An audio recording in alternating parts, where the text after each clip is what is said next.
আসসালামু আলাইকুম। HSC ২৬ batch. তোমরা সবাই কেমন আছো? আশা করি সবাই অনেক, অনেক ভালো আছো। তো তোমাদের এইচএসসি কিন্তু খুব সামনেই চলে আসছে। তো আশা করি সবার প্রিপারেশন অনেক ভালো। তবে কিছু, কিছু মানুষের এখনো প্রিপারেশন ঠিক একটা হয়নি। আ যাদের সিলেবাস এখনো বাকি আছে, তারা তোমরা চেষ্টা করো যে সিলেবাসটা যত দ্রুত সম্ভব করে ফেলা যায়।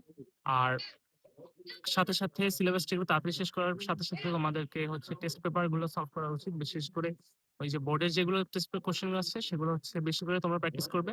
তাহলে দেখবে হচ্ছে বোর্ডের কোয়েশ্চেন গুলা তুমি বুঝতে পারবে যে কোনখান থেকে বেশি করে কোয়েশ্চেন আসতেছে, কি টাইপের কোয়েশ্চেন আসতেছে। সেগুলো যখন তুমি বুঝতে পারবে, পরীক্ষার হলে তুমি খুব দ্রুত এমসিকিউ দাগাইতে পারবে। ফলে একটা তুমি একটা কনফিডেন্স তোমার কিন্তু বুস্ট হবে। সেক্ষেত্রে তুমি অনেক ভালো করতে পারবা।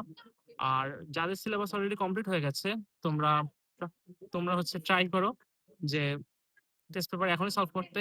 যখন তোমাদের বোর্ডের টেস্ট পেপার গুলো সব সলভ হয়ে যাবে, তোমরা হচ্ছে বিভিন্ন সরকারি স্কুল যেগুলো আছে ঢাকার মধ্যে সেগুলা ট্রাই করবা সলভ করার।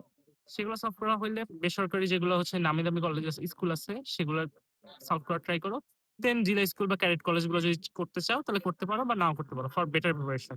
আর তোমাদের সবার জন্য দোয়া এবং শুভকামনা থাকবে। তোমাদের যদি কোন দরকার থাকে আমারকে ইনবক্স করতে পারো বা নিচে মেসেজ লিখে দিতে পারো। তোমাদের যদি কোন কোয়েশ্চেন থাকে। তো আজকের জন্য এরকমই। ধন্যবাদ।